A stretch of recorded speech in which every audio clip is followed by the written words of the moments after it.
Genius move, Eric Adams. Genius.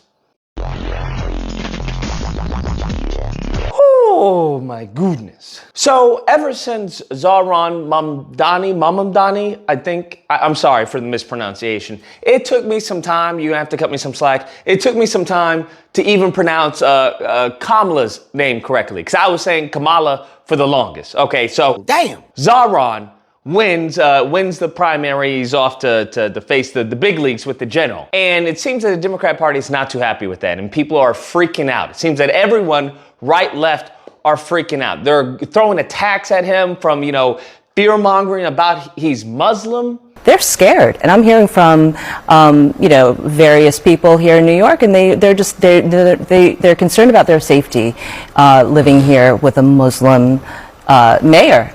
What?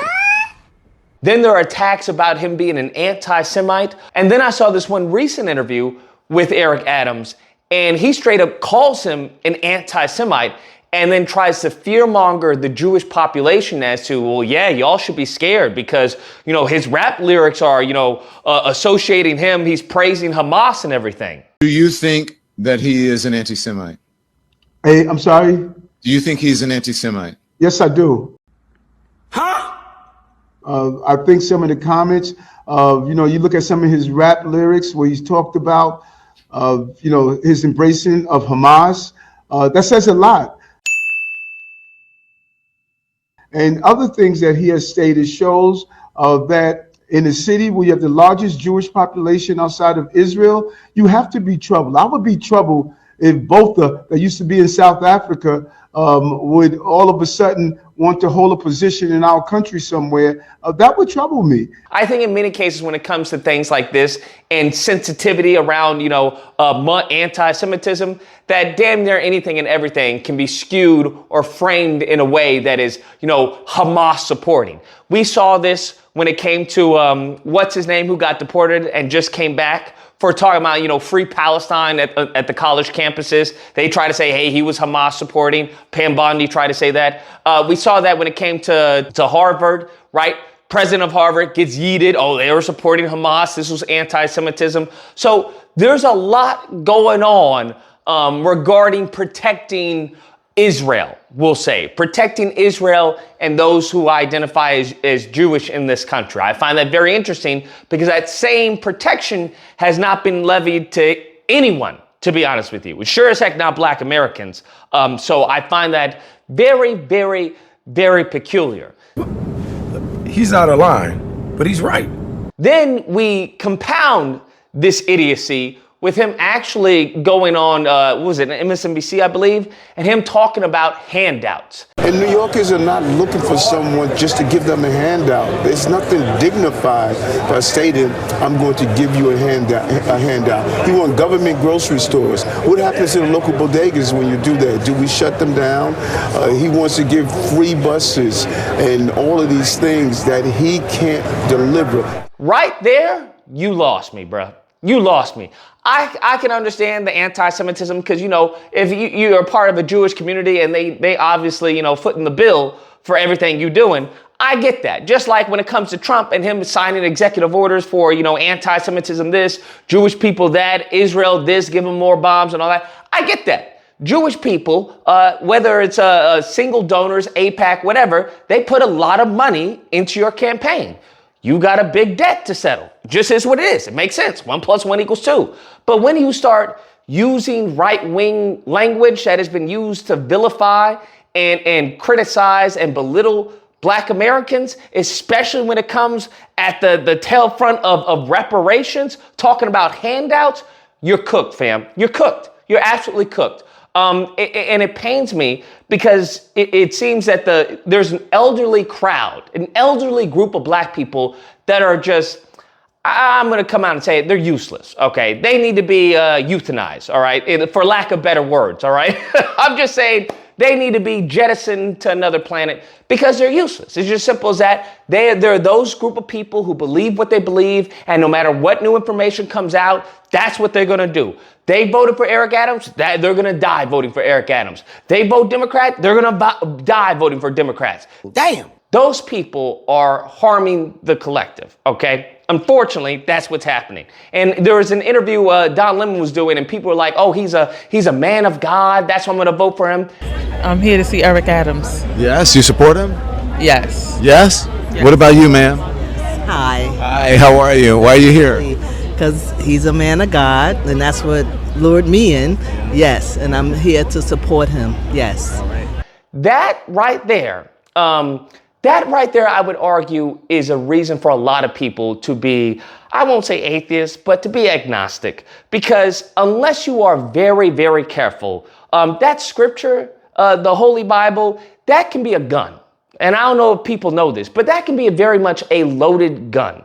And people have used that exactly as such. They used it back in the past, all right, and they're using it as such in the present. Nothing, I would argue, has changed. That they're still using it as a gun to cripple and to render, especially black people, as completely useless, as docile, in expecting that, God is going to save us, bro. God is going to do this. It reminds me of a joke where this person was trapped on like a cruise ship or something, and the cruise ship was going down, and it was going down rapidly, and the person started praying, "Please, God, give me a way out of here. Please give me a way out of here. I don't want to die." And the next thing you know, a helicopter comes with the landing pad and says, "People, come on in, come on in."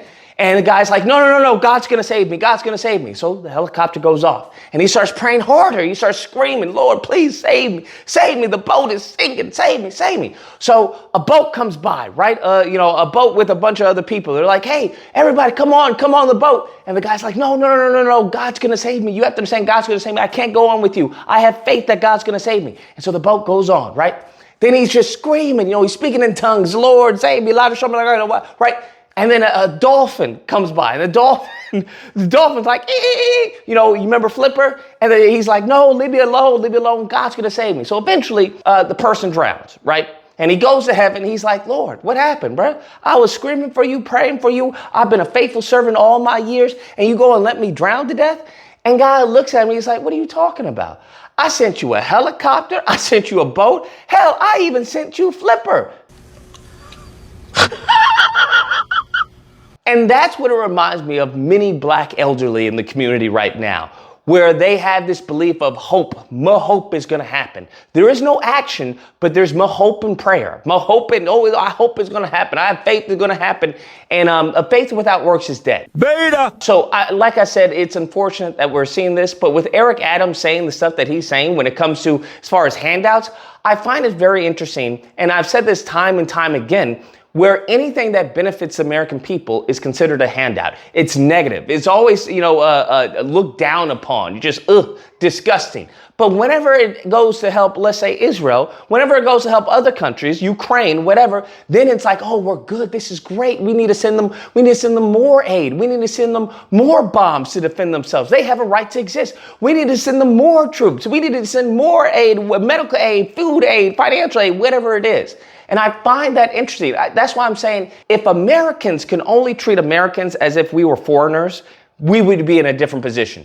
If if Democrats would only treat Americans as if we were illegals, we would be in a different position. I genuinely believe that, because it seems that we have empathy and sympathy for everyone else who's not an American citizen. And I find that to be topsy-turvy, okay? I find that to be cuckoo for Cocoa Puffs, all right? That's just me. But everything that he's saying, it's just, I don't know. It's a turnoff for me. I don't know about for New Yorkers. I don't know.